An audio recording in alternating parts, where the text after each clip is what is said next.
we have basically doubled every month. But now last month we did like 180K in sales. Nice. You did 180K last month?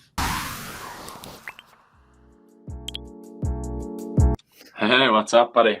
Hey, what's going on? What's going on? All right. All good. Awesome. What time is it for you right now? It's 2 p.m. at the moment. Okay, so it's afternoon. Yep. It's like pitch early for me right now. It's like sun didn't even come out yet. You are in New York, right? Yes, sir. New York. And then Trevor's from Michigan. Okay, perfect. Yeah. Trevor, I'll let you get started. All right. I'll just get started. Welcome to this video, everyone. This is a case study interview with Veeti. Let's just get started. Veeti, can you introduce yourself and give everyone a little background about who you are and your background and how you got into e-commerce, which is something I'm super interested in. Yeah. So I'm Veeti. I'm from Finland. I'm a kid, just a Finnish kid, 22 years old. I got into e-commerce in 2020, I believe, when I set up my first low-ticket e-com brand. So I had a small warehouse here in Finland, and I sold like back stretchers and massage guns and all types of stuff like that. So that's how I got started in the early days. How did you come across high ticket specifically? From Twitter. I saw it from Twitter, and Okay. I did 6 figures with low ticket. So, but it was not drop shipping. I had a warehouse here in Finland, and it wasn't very competitive because you can't drop ship to Finland. So I had a huge competitive advantage because I had the product in stock, and I was also packaging all the packages myself. We did like 30-40 orders a day, but it was a lot of work. It was messy and a lot of work. But then we sold that brand eventually in the beginning of 22, and then we I have a business partner, so that's why I'm saying we honed our skills a little bit, and then I came across high ticket dropshipping in Twitter. So I decided that it's a good next step in our journey. Nice. I didn't know about you're doing 6 figures with your own brand. That's very impressive. Was it your very first business? Yeah, it was my very first business. Yeah, good stuff. Let's talk about the achievements that you were basically able to get to, like just last month or in the previous couple months that you were able to achieve with your high ticket stores. Yeah. So we started in high ticket at the end of 2022, and for the first 8 months we were struggling a lot. Definitely losing a bit of money every month, couldn't get it going and stuff like that. Then I joined Trevor's program in September, I believe. Yeah, September. And after that, we have basically doubled every month. But now last month we did like 180K in sales. Nice. You did 180K last month in sales? Yeah. Oh shit! So you killed it Black Friday too? Yeah, Black Friday, Cyber Monday. Everything went very well. Sheesh. In those days. So good for you, brother. Thank you. Awesome. What would you say the problems you were facing previously, just working with me directly, that we kind of like resolved and fixed to see more of like the more sporadic growth, I would say? Yeah, so there was a lot of problems. So first of all, our Google ads were not done correctly. So our quality scores were pretty low, to be honest. And ad relevancy was pretty low. So we divided our search text ads more into more ad sets. And then what we also did is that we started spending more in search text ads. So previously we did focus all of our budget on the low funnel shopping ads, but that's not a great way to go, because if you go to shopping, it doesn't matter which niche you are in, there is always 50 to 100 other stores selling, and there is always someone who is willing to sell at no margin, basically. So it was not very effective, and also because it's so specific, the targeting there, you get like crazy CPC. So we fixed the quality score issue first, thanks to you, Trevor, and then we fixed the ad relevance issue too, and then we started spending more in search text ads. So we spend at the moment large majority, for like 80% of our budget is spent on search for sure. So that's how we basically adjusted our Google advertising, and that was one key thing in that allowed us to get where we are right now. But also previously we had this approach that we just downloaded a lot of products on their website, like everything you can think about, fire pits, HVAC systems, blah blah blah. And then you can imagine, I'm not a native speaker myself, so I don't speak native English. So people call me from, you know, Midwest, and they want to talk about HVAC and how to wire it and stuff. so as a I speak Finnish natively, so, and I didn't know anything about HVAC or stuff like this. So, and I had 5,000-6,000 products on the website, so I couldn't actually help the customers. So one huge thing is that I picked just something I was passionate about, and I learned the product very throughoutly. So I know every single technical detail about my product. So when my customers call, I can talk with them 30 minutes to an hour about our products, and I can tell them everything about them. We sell pretty complex products, so that was a huge thing. So for people who are currently struggling, what I would say is that if let's say you sell a fire pit, that's a very simple product, to be honest. But if you sell a fire pit and someone calls you and asks how long is the hose, so they're like a pipe that you connect to the fire pit, or how can you connect it to this and this kind of network, then if you don't know the answer, why would they buy from you? So that is pretty big thing, that you should be able to assist the customers whatever you sell. I believe it doesn't really matter what you sell. Preferably, I think you should pick something you're very passionate about, because it helps, because then you actually would buy maybe the product yourself, maybe you have the product yourself, and it's much easier to learn the product. But you need to be able to assist the customers with very technical, deeply technical questions. We get like 70-80% of our sales through phone. So that's also something we fixed. So in the early days, we hired VA straight away, and I didn't really enjoy presenting. I didn't enjoy speaking English on the phone for the customers, especially because these phone systems, they are not like crisp. Like right now, you can hear me clearly and I can hear you clearly. But since the phone systems are like central systems that route through the satellite on the sky, it's anyway a bit hard to sometimes get what the customer is saying. And especially as non-native speaker, I hated it. So if my VA was working and someone called, I was very happy that he answered.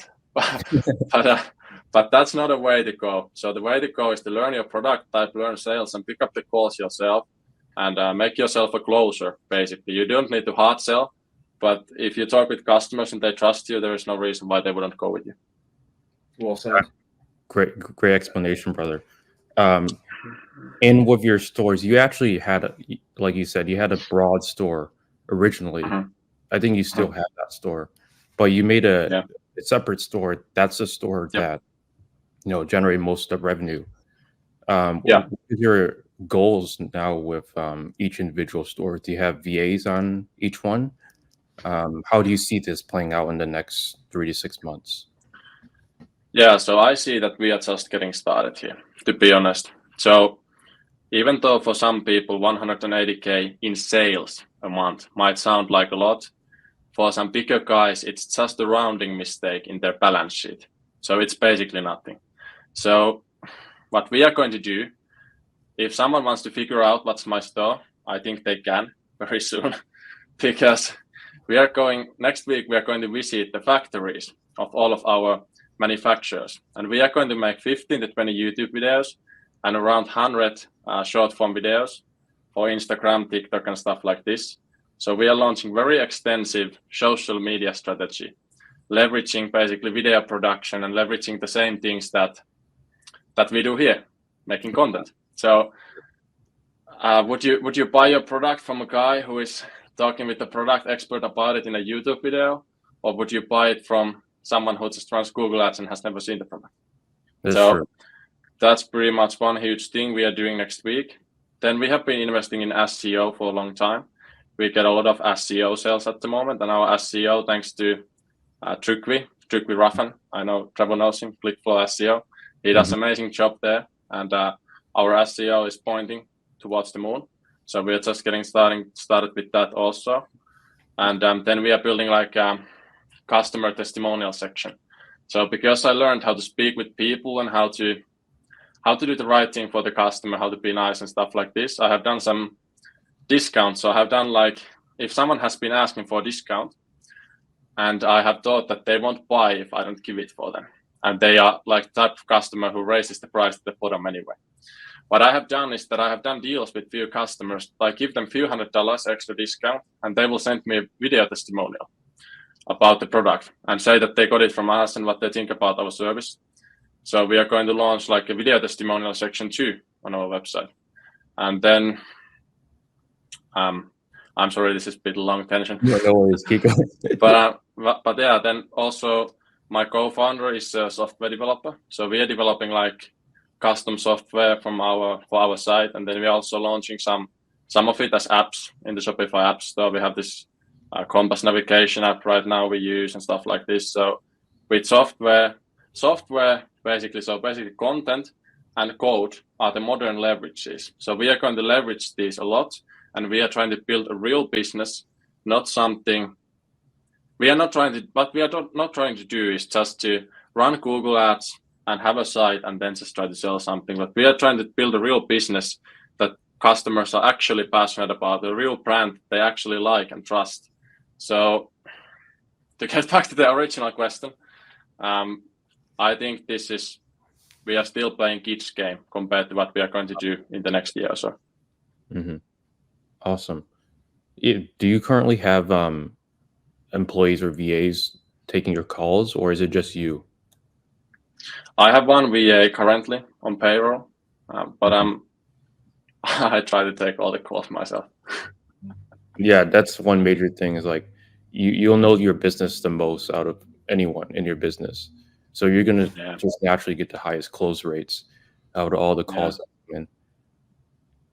Awesome. Yeah, you definitely need one VA, because one VA can update the pricing and do all kinds of, like tedious bullshit stuff that you don't really want to do. That is very repetitive, and you don't have time to do everything when you get to a certain level. So you want to have one VA, but next hire is going to definitely be someone who speaks native English first and is from the Western countries.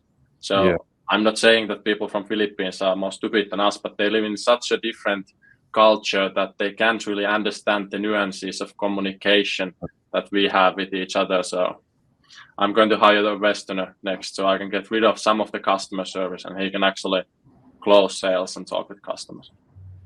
Got it. And then second to last question is like, what do you still do inside your business on day to day besides just calls? What levers are you trying to grow? I know you mentioned the social media, the ads. You kind of have it figured out that you're just growing over time. But is there anything else that you're doing on the daily? Yeah, daily basis, I use a lot of time contacting customers, talking with customers, as you said. But then things like the trip we are doing next week to the factories, these things take a lot of planning. So you need to plan, you need to write out the video scripts beforehand, you need to plan, contact the guys, have meetings with everyone and get everything set up so you have a camera crew on site and stuff like this. So it's a lot of organizational planning in that side. Then I try to build systems like customer CRMs and stuff like this, some of which I've got from you, Trevor. So like, for example, customer CRM has been huge because everything goes to Notion CRM when someone buys, and especially when you get a large volume of orders like we do at the moment, it's very handy to be on top of everything, because when you have 20, 30 open orders at times, and each can be worth like 3K or more, then you kind of need to know where everything is going.